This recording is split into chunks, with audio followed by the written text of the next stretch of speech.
Hello and welcome to every single sci-fi film ever. I'm Aisha Khan. I have a slightly longer intro than usual for a couple of reasons. Reason one is the introduction of adverts, which in theory you should be hearing on this podcast. If they seem long, excessive or inappropriate, please let me know on Threads or Instagram at the handle @everysci-fi-film.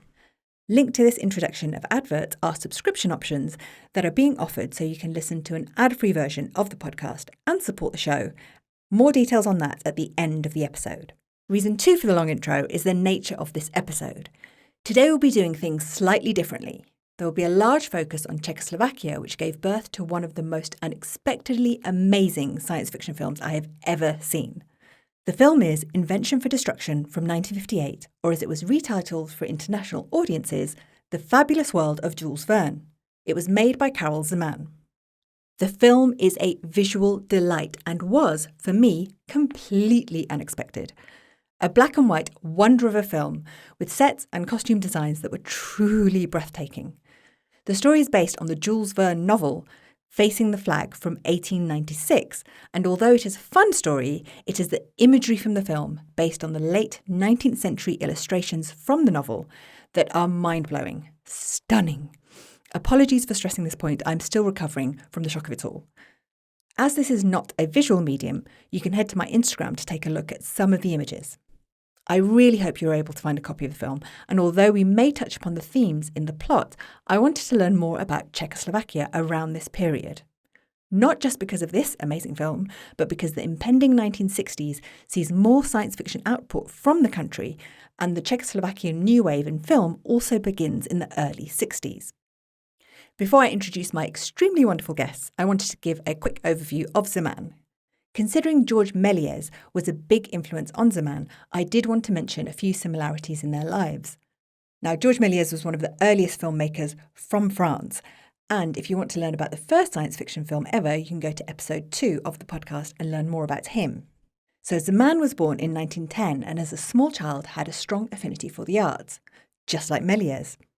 Zeman's teachers suggested to his mother and stepfather that he pursue his creative talents, but, and again like Méliès, Zeman's parents wanted him to pursue business. So he went to France and studied advertising. He also travelled widely for the time, including places like Egypt, Yugoslavia and Greece, before returning to his home country. Similar to how Méliès had experiences with factory machinery which helped his practical effects in filmmaking, Zeman worked as a car salesman, which gave him the ability to work with motors, which would again serve him well in his cinematic future. Zeman eventually began working in advertising again, and although he was very successful, he walked away from it all to pursue his passion for filmmaking, beginning with the animated stop-motion and live-action film The Christmas Dream in 1945. Zeman's work in the 1950s is often cited as the inspiration, and sometimes origin, of modern steampunk. And now time to speak to my amazing guests. Thomas Lamar is a professor of film, media and East Asian languages and civilizations at the University of Chicago.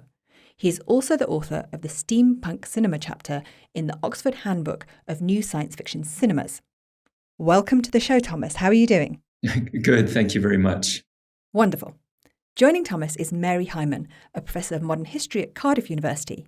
She's also the author of the book Czechoslovakia, The State That Failed. Welcome to the show, Mary. How are you? Fine, thanks. Great. I wanted to go to you, Mary, first, just to talk a little bit about Czechoslovakia in the post-war period. So the film is 1958, but can you give us a little bit of an overview of what happened after the war ended and into the 50s? Sure. So Czechoslovakia was divided during the war. So there was one half, today's Czech Republic, was a protectorate, a colony of Nazi Germany. And the other part, which is today's Slovakia, was an independent fascist Catholic state which was allied to Nazi Germany.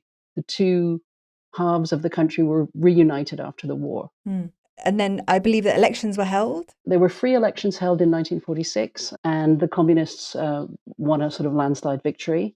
They did not yet take complete power. That happened in 1948 during a sort of manipulation of a kind of cabinet reshuffle that then ended up with the communists taking full power and then being able to implement what became a dictatorship. Okay, and I believe you were saying that during the war, there were like two separate kind of governments of Czechoslovakia that were waiting in the wings, so to speak? Yeah, so there was one government in exile based in London, and that was the one that came back after the war. And then there was another alternative government in exile based in Moscow, which was a communist government. And interestingly, that was not the one that came back to power in 45. It was the democratic, Western leaning government that came back to power, but they were undermined in 48. And then the Communist Party took complete power at that point. And once the Communist Party took power, and I think this is where things get interesting, how much influence did Soviet Russia have in Czechoslovakia during this time? So the Soviet Union, which liberated Czechoslovakia after the war, and except for the western bit, which was liberated by US troops, so they both simultaneously left the soil of Czechoslovakia. So this wasn't like Poland. The Soviet Union was not present. And as I say, because the communist government came to power through the ballot box, they didn't need to be present. However, very rapidly after the dictatorship, the Soviet Union became a kind of model which was followed by the Czechoslovak Communist Party very closely. And Czechoslovakia had its own sort of mini Stalin, someone called Klement Gottwald. So it became very Stalinist without it being necessarily Soviet dominated, if that makes sense. And what kind of influence would that have had on the arts and film?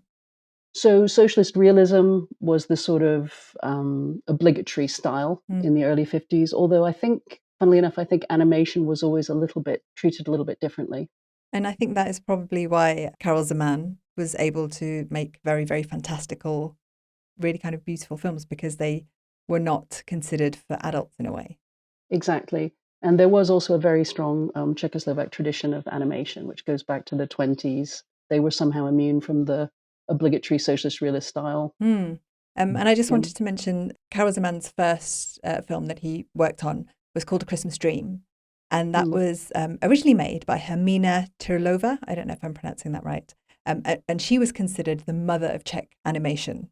So prominent Czech filmmaker. The reason she wasn't able to finish it because the negatives were lost in a fire and she was unwell. So the studio passed it on to Karel Zamen and a man called Borovoj Zeman, who I can't find out if they were related or not. Sorry, listeners. Right. Thank you so much for that, Mary. So can we talk a little bit about the state of animation? Thomas, can we talk about what was happening? I mean, Walt Disney was around and what else was going on in the world in terms of animation? Yeah, I mean, the history of animation in 1946 is not an exception, is always one of incredible diversity. And it's interesting to watch a film like Christmas Dream. I mean, it's really brilliant, but it also reflects one of these deeper dreams in the world of cinema of combining live action and animation flawlessly. This goes back to the earliest part of film history, even back to Méliès, but especially in the 1910s and 1920s. You see all kinds of filmmakers wanting to do films with toys in them and have the toys come to life and just be flawlessly inserted into live action film. And I would say this film does it brilliantly, right? Like it's really a technological accomplishment. And I underscore that a little bit because at the same time, we can think of these animated films across the world as enjoying a different status under state censorship. This is true in China and Japan, Soviet Union. They are spaces of fantasy, often for children, but at the same time, they're objects of intense technological interest. And you see that in A Christmas Dream, right? It's quite an accomplishment, not simply as a film for children, but this technological investment. But by the time you're in 1946, as you said, really the great site of technological investment or technological dreaming is cell animation. Disney, and to a certain extent, the Fleischer brothers, are everywhere in the world with these incredible new technological apparatuses, multiplane camera systems, stereoptical processes. The animation industry on a global level is pushing towards feature-length films. So Snow White in 1937, Princess Ironfan in China in 1941, and then the Japanese film Momotaro, Sacred Sailors in 1945. So this incredible rush to produce these high-tech feature-length animated films using technologies that would combine 2D and 3D almost flawlessly. But in that process, other histories of animation, like Czech animation, which is brilliant, like it has a deep history, were working in a very different register. But there was still room in the global film market for animated shorts to show before feature-length films. So there was still a diversity in the world of animation, right? It wasn't shut down despite the growing hegemony of certain kinds of forms of cell animation. And I think, Zeman, or whoever these two Zeman were together, were really able to fit that lingering slot, right? Where you could produce these very brilliant short films, global audiences to insert before a feature-length film. And that film, Christmas Dream, actually won a Shorts award at the very first Cannes in 1946. So that was quite an accomplishment, which probably gave Zeman the kind of power or some influence to make his first feature-length debut, which is The Treasure of Bird Island, which is also very beautiful. So if you can check that out, I would recommend it. And so I want to touch upon Journey to the Beginning of Time, which he made in 1955, and then we will go on to the film that blew my mind, which is The Fabulous World of Jules Verne. And I'm very upset with people for not talking to me about this more in my 47 years before I discovered it. So yes. So The Journey to the Beginning of Time is this beautiful story of 4 young boys who go on an adventure, and it is a mix of kind of like live action and animation. You've mentioned that this was an aspiration, but was this quite common at the time?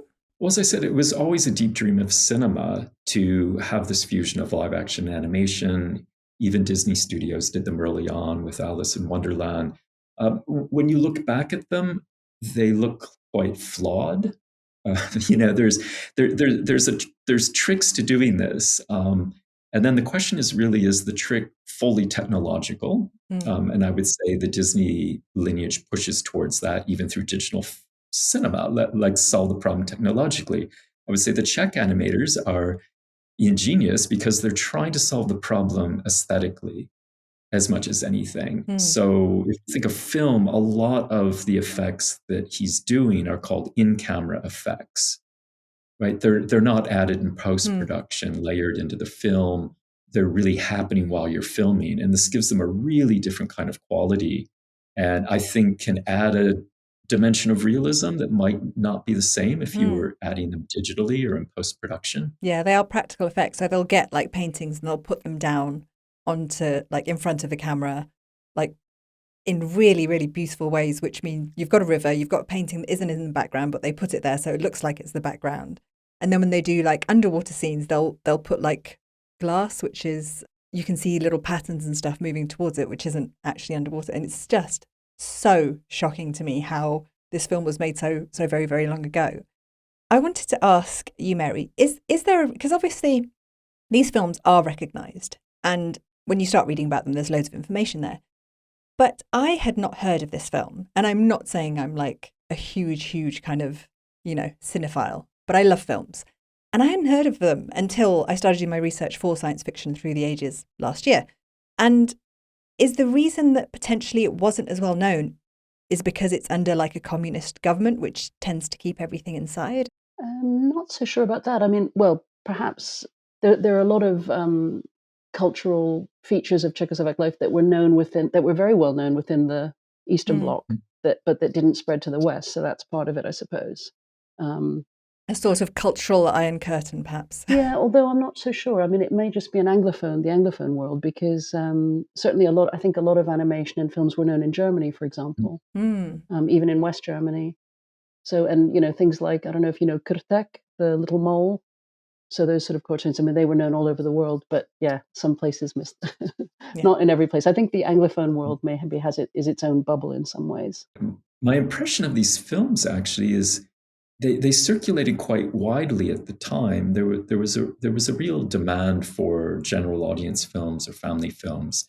A lot of these animations from Czechoslovakia circulated in France as well. And I do think a film like Zeman's film circulated in North America and clearly was quite memorable for audiences. What's interesting more is the afterlife of a film.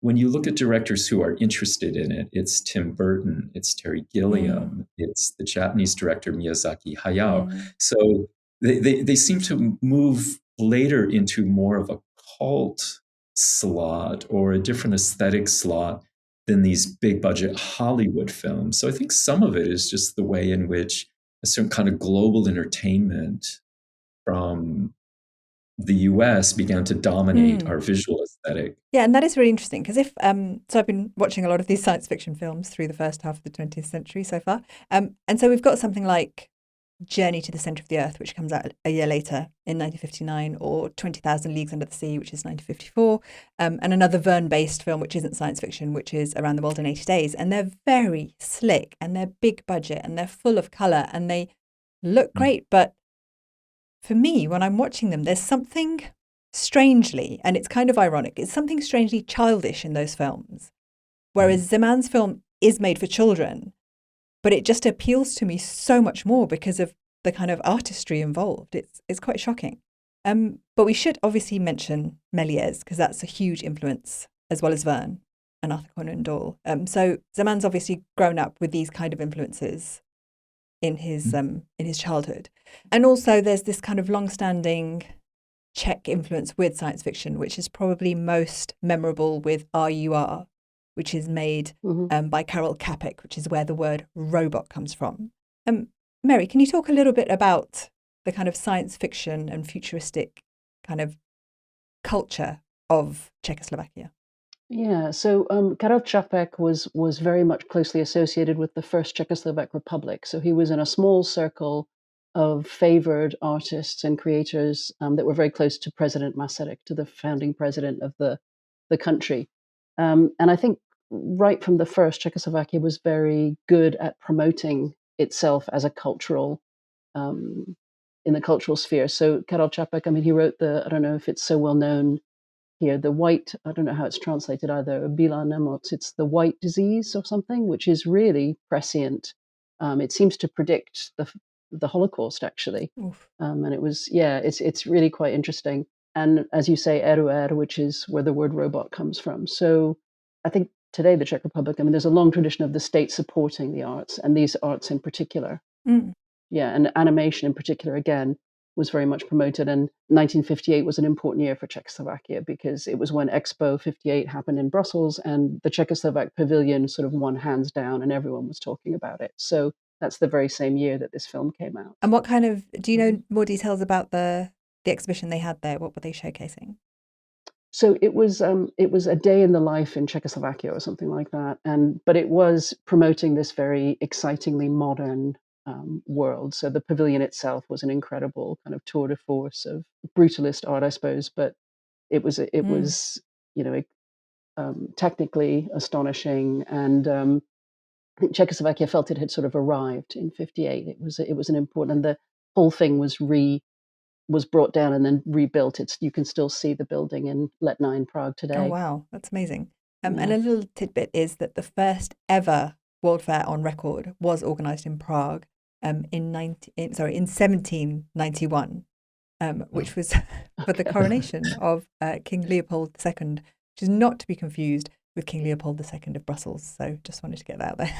Right. Completely different. And actually, this Expo 58 was the first World Fair after the war as well. So it was really important for that reason too. That's really interesting. Thank you for that. Thomas, I want to talk about steampunk, which is a sci-fi, largely literary, but also lots of other mediums kind of genre that kind of surfaced around the mid to late 80s. Is that right? Mm-hmm. And yet this, for many people, The Fabulous World of Jules Verne, is a kind of origin story for that genre. Yeah, it's really interesting. I actually went back to Zeman's film in the context of teaching steampunk in cinema, because there is a way in which steampunk, as you know, becomes very dominant by the late 90s, and you see a lot of films that are very explicitly steampunk. But in fact, when you look at the steampunk movement itself, it emerges more in literature. That's where the term is coined. And it's by a bunch of writers who are adding a twist to cyberpunk that we can go back to, which is in itself interesting. But these early writers of steampunk who coined the term, they say, well, they'd already visualized or seen what they want to do through the film of Karel Zamen, and particularly Invention for Destruction is often evoked, precisely because, like, he's doing the same thing they're trying to do in literature, which is to return to Verne or H.G. Wells, or to the world of Victorian the Victorian world, if you will, and to extrapolate its technologies into the future. Mm. They're not doing this simply as an exercise to produce a simple alternative history. They're really thinking about history as a virtual space in the manner of cyberpunk working in virtual space. So they're trying to produce this feeling that you're looking at a history that never was, but might have been. It's a very strange kind of literary movement, but what they do is adopt the styles, say, of Jules Verne or H.G. Wells or of the Victorian period, and they write quite consistently in that style, often introducing fictional characters and real characters alongside one another, but extrapolating one technological variable, steampunk, into some kind of future that they think follows from the fact of steam. And I can kind of understand like cyberpunk coming around in the early 80s. There was a lot of kind of neon lights and kind of synthesized music and, everything, computers, everything became very cyber. But why do you think the mid to late 80s suddenly had this callback to almost like 100 years ago prior to that time? Yeah, I think we can explain it a little bit in terms of the history of science fiction literature. I mean, often when people talk about the history of science fiction literature, the 1950s in particular are still outer space adventure, exploration narratives, which build on much earlier tendencies. Sometimes they're called Edisonade, right? Because it's extensions of Thomas Edison in the world of science. So that kind of science fiction really dominates. But then in the 1960s, there's the so-called new wave or speculative science fiction. And it's that point actually that science fiction we associate with the Eastern Bloc and even the Soviet Union starts to have an impact on the way in which people are thinking about science fiction, say in Japan and the US, because it's considered much more speculative, and I believe it is. But this is a moment where people are turning away from outer space adventure. There's gradually a sense that we are not moving into outer space by the 1970s. So what is the space of adventure? And people turn to these inner adventures, if you will, inner world exploration, where, as in Stanislaw Lem's novel Solaris, it's a journey into the mind. It's not just a journey into outer space. So with that setup, cyberpunk emerges, or cyberspace, as something that's not outer space or inner space. True. And it generates all this excitement. Although the science fiction community at the time they said it's not even science fiction. It's hard-boiled fiction set inside a computer. It's some other kind of fiction inside a computer. But the fact is that was the draw of science fiction, is that you could have outer space adventure and inner space adventure, and there was some kind of strange melding or working across those two impulses in science fiction. And it's in that context that Zeman's film begins to make sense in a very different way. Very interesting. Can you talk to me about your personal experience with the film? Like, it is a phenomenally visually stunning entity, but what kind of personal experience? When did you first watch it? What does it mean to you in the kind of history of either animation or science fiction? Well, strangely enough, I'm one of the people who saw it as a kid, and I remembered it. It made a deep impact on me, but it wasn't until years later, and I was teaching classes on global science fiction because, for the development of world cinemas in the university I was teaching at. And I really had to dig into science fiction from other parts of the world more seriously. So I have no expertise in these languages or these cultures, but I was blown away by the wealth of science fiction from so-called Eastern Bloc countries. And it goes across the board. It's Czechoslovakia. Actually, one of the great critics of science fiction, the first, is Darko Suvin, who former Yugoslavia, Serbia. So there's even a deep history of science fiction criticism coming out of these countries. So in that context, I started watching these films, and when I saw Zeman again, obviously I sort of remembered it. It's like, oh, it's that film. But watching as an adult, I realized that a lot of the materials I worked on Japan were drawn from Zeman. I could clearly see the impact of this film in areas I would never expected to see it. And then you start to dig a little bit deeper, and you realize that Terry Gilliam is indebted to the film. Tim Burton's indebted to this film. Miyazaki Hayao, of course, in Japan. And it really spurred my interest. And as you're saying, in addition to all of this, it's just a brilliant film. You show it to students and they're dazzled. Yeah. Can I just say something there about there's I was quite struck by some of the Czech aspects of it, which may not be as obvious to others. So I can see a kind of link with the new wave as well. In there's this common thread of humility and humanity, and it is one of the reasons you can see that this wouldn't have caused a problem for the censors is that it does fit within a socialist framework. You know, the way Like the messaging. the sort of the messaging about peace and about it implicitly the Western capitalist warmongers are the enemy and so on. Yeah, and that is interesting because although the style isn't at all socialist realist, anything, it's quite surreal. No. And so Zeman's gotten the illustrations to these old Jules Verne books, which are kind of engravings and carvings, which are stunning, and they're kind of very lined. And he's made the whole image just black and white and real people walking through very, very two-dimensional spaces, which aren't quite two-dimensional. It's, as I keep saying, it's a visual delight. But it's interesting because although it's surreal and quite absurd, it still fits within, like you said, the messaging still fits within what is acceptable. And a lot of the filmmakers from the Czech New Wave ended up going into exile after the Prague Spring because they were having the time of their lives, obviously, before that happened. And I believe you were saying that they had more access to funding and kind of a better structure in a way. Can you talk a bit about that? Yeah, I mean, the state very much of course, this was everything was owned by the state, but the Czechoslovak state put a lot of effort, a lot of money into culture, and particularly visual culture. And there's also continuities, pre-communist continuities, because Czechs, if I can put it that way, or Czech Bohemians were traditionally always a bit socialist anyway. That's where it's different from somewhere like, let's say, Poland. De-Stalinization in Czechoslovakia came about a lot later than it did in the Soviet Union. So in the Soviet Union, you had de-Stalinization from 53, and then really and seriously from 56. In Czechoslovakia, it didn't begin until 1961. And I always understood de-Stalinization to just mean, oh, Stalin's dead and now we're going to not listen to his rules. But is it more to do with the concept of now socialism has arrived? It's more the message.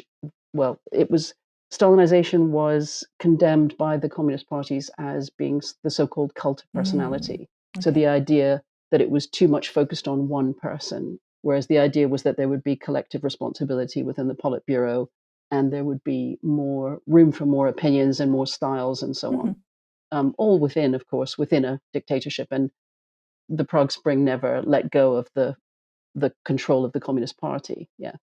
And so when you said it's arrived later in Czechoslovakia, why was that? I'd say the most immediate reason was that the political show trials, which had happened in Czechoslovakia in the 50s, which were some of the worst political show trials in the whole of the Eastern Bloc, some of the people who were in power when Stalin died, those people were still in power. So Stalin and Gottwald died at the same time, but the rest of the Politburo had people who were implicated. So they couldn't afford to liberalize too much, or they feared being condemned as Stalin had been condemned. So they retained power for as long as they could. And when Novotny began de-Stalinization in 61, it was very token. It was just the Stalin statue, which overlooked Prague, for example, was built in 1955. So it was the largest statue of Stalin in the world. Okay. And then they had to blow it up a few years later, which took 2 months of jackhammering, because it was this enormous granite monstrosity. The party was holding on tightly to Stalinization to keep their own.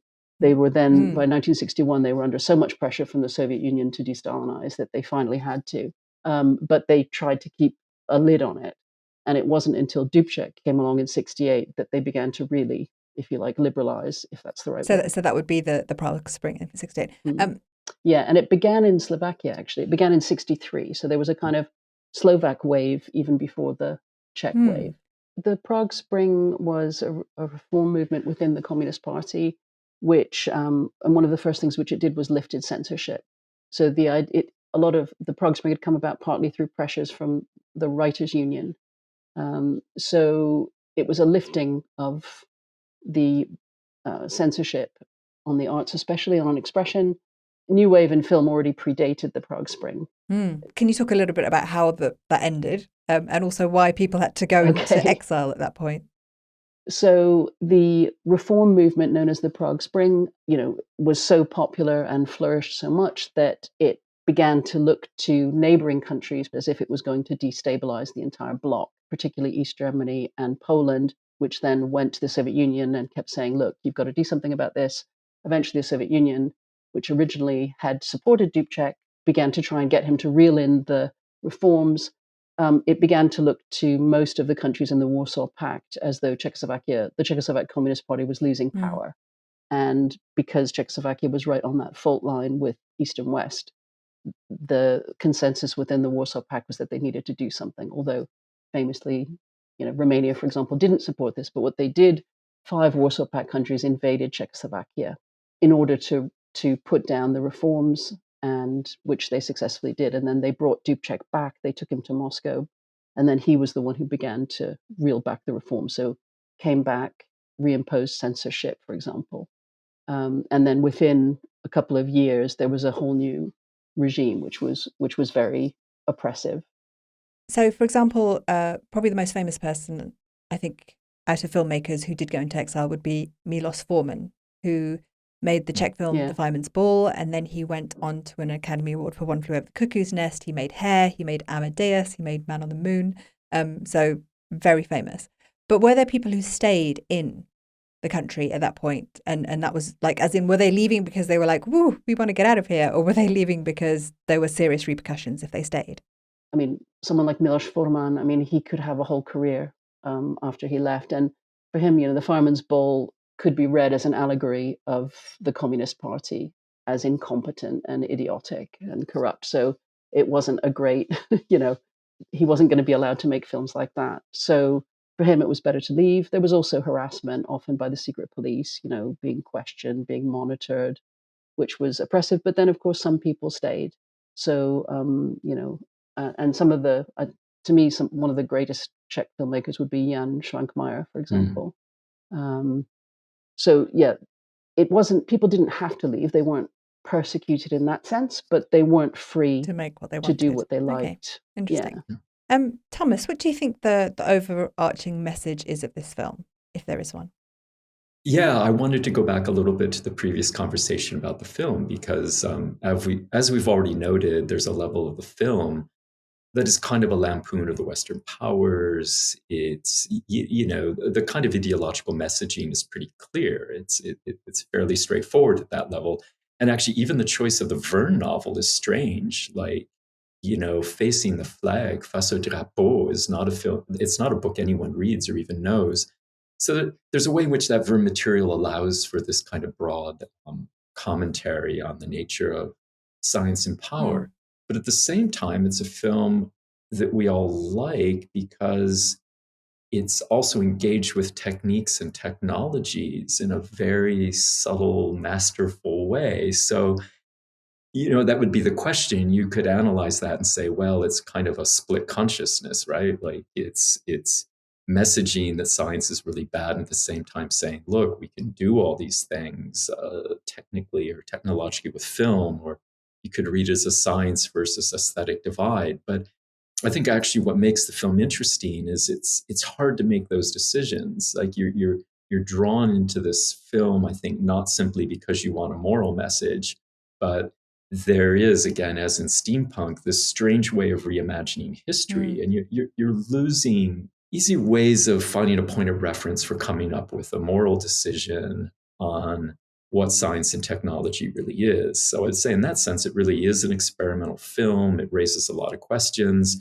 Probably, as we were saying, due to the time period, it also needs a certain ideological anchor to make it palatable. But we'd all say a lot of films in the world are that way. All the Hollywood films are deeply moralistic. It's just perhaps even worse than this film.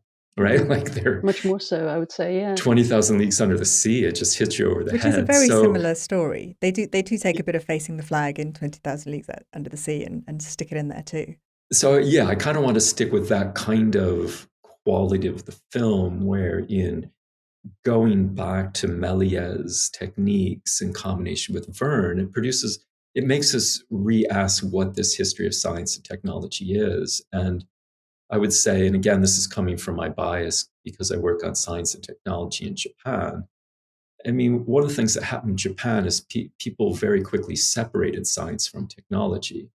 Because in the late 19th century, when Japanese scientists came to Europe, everyone was saying, well, Japan doesn't have science because you don't have this deep history of ancient Greece and rationality and so forth. And the Japanese said, yeah, but in fact, sciences are utterly disunified in Europe. In fact, technologies are their own thing. And Japan set out quite happily into the history of technology and didn't think it needed science in this other sense. So I think this film, for me, feels like it poses very similar questions. What it means to experiment technologically, how it could go wrong, how it might do something very interesting. So I don't feel it's quite as pat in the way it works as science fiction. And do you think, because when I've been reading about it, it feels like there's a huge appreciation of this film and Zeman's work in Japan. And do you think that could be one of the reasons why? Yeah, I think it is. I mean, Miyazaki Hayao, I mean, he's very famous for this. And one of the things that motivates him is people talk about a lot. His father was a weapons manufacturer during World War II. But Miyazaki is also a bit of a technophile himself. And so his films are kind of imbued with a real delight and aesthetic interest in technology. And these are the studio, is it Ghibli or Ghibli? I just want to get a final answer on that one. Ghibli. Ghibli, yes. It's the Studio Ghibli films, if anyone's wondering who you're talking about. Right. So these Studio Ghibli films are very much engaged and fascinated with technologies, but also aware of the dangers. And I think when you look at Miyazaki's real breakout film, Castle in the Sky, the title sequence is Karel Zamen. He borrows everything from Invention for Destruction. He's creating this trace of wacky, weird, odd, steampunk-like technologies. And again, it makes you open the question of technology rather than close it. Interesting. We've touched upon this, but can we talk a little bit about the legacy of Zeman and the film? Mary? I don't know so much about the legacy of the film itself, but I think what you were talking about there, about the lack of this kind of didactic certainty in Czech, again, I think that's very typical. And I'd kind of caution against thinking that Zeman was making something despite the censors or to try and get around the censors. I see this as much more part of a long Czech tradition of this kind of ambiguity and humanizing.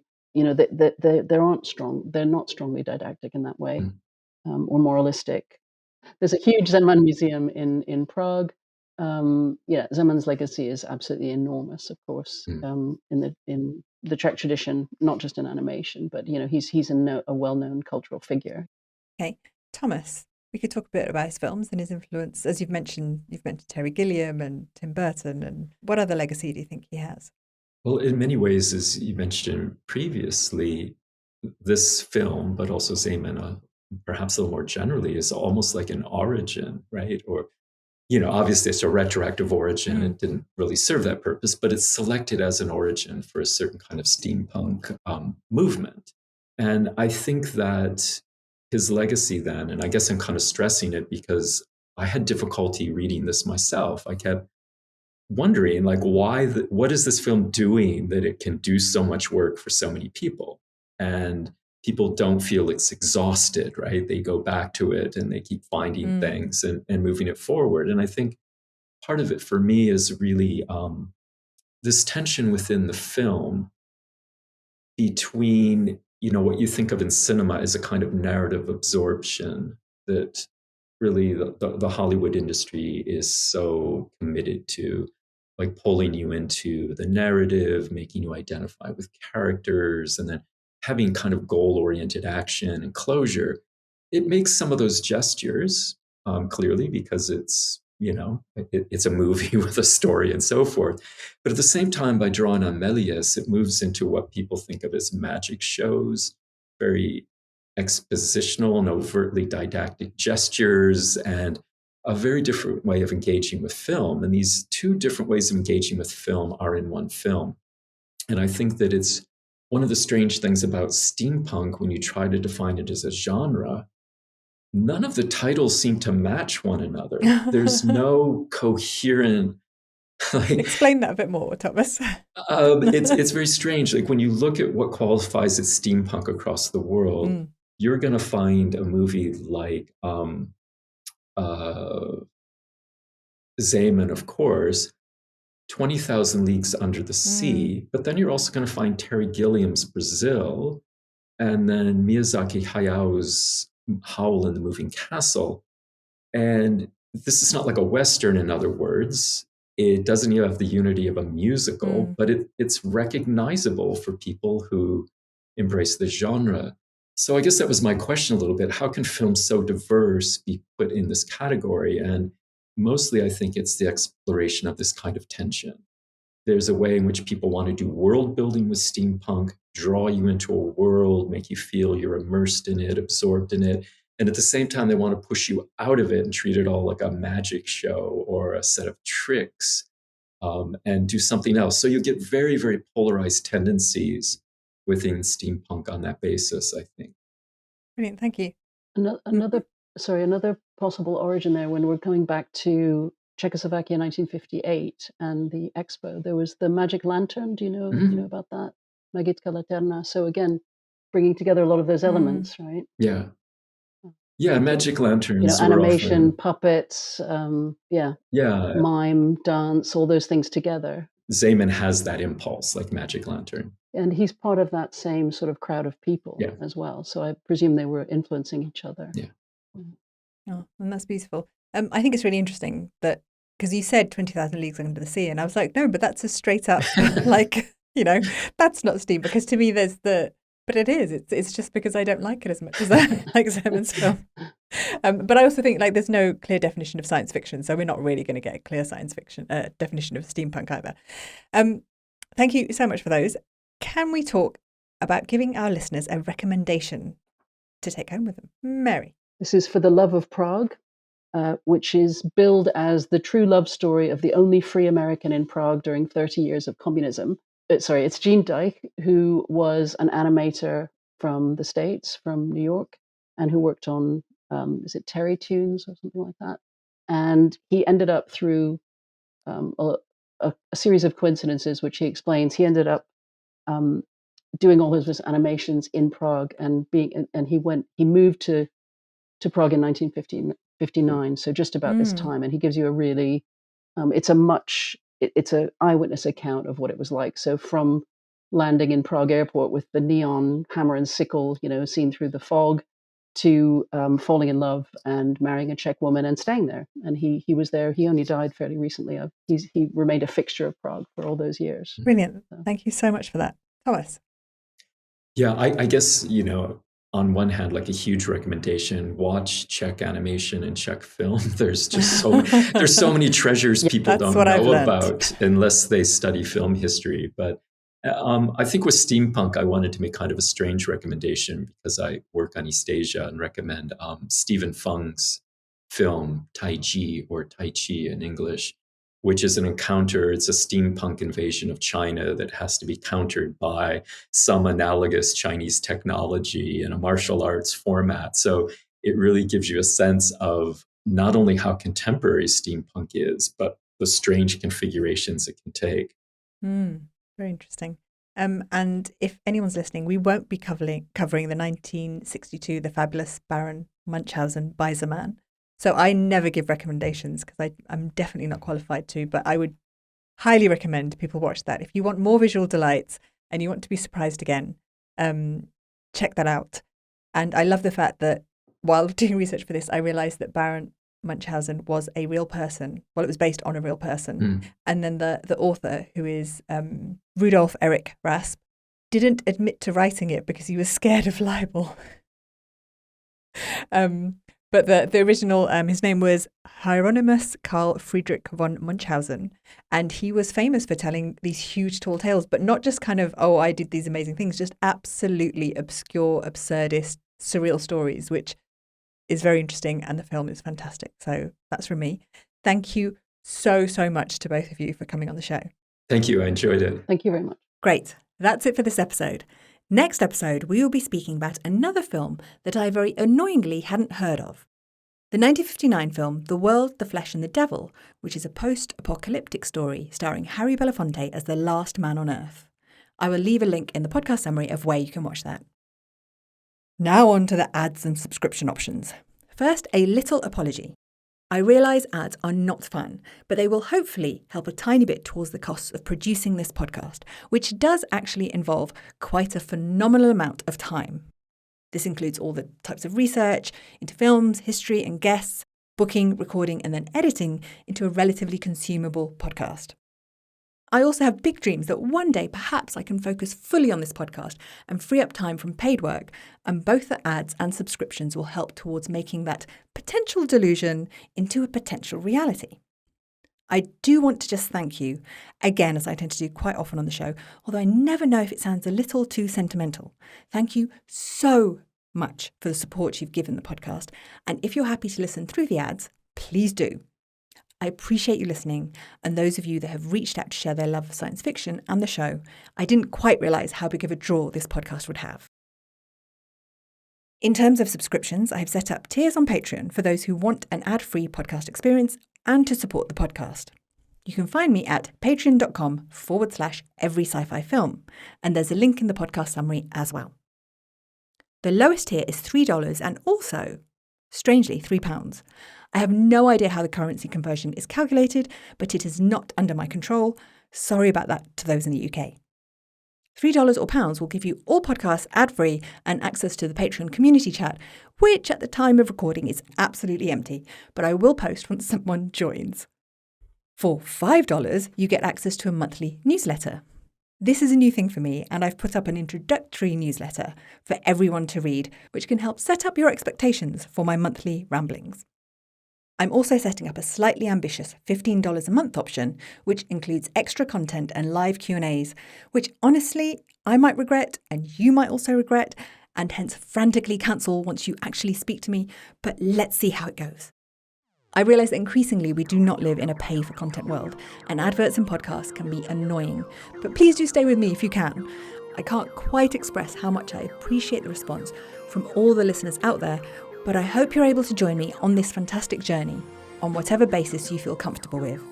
I would love to see you over at Patreon or on social media, and we can continue travelling through space and time, understanding every single sci-fi film ever. Almost. That's it from me for now. Goodbye.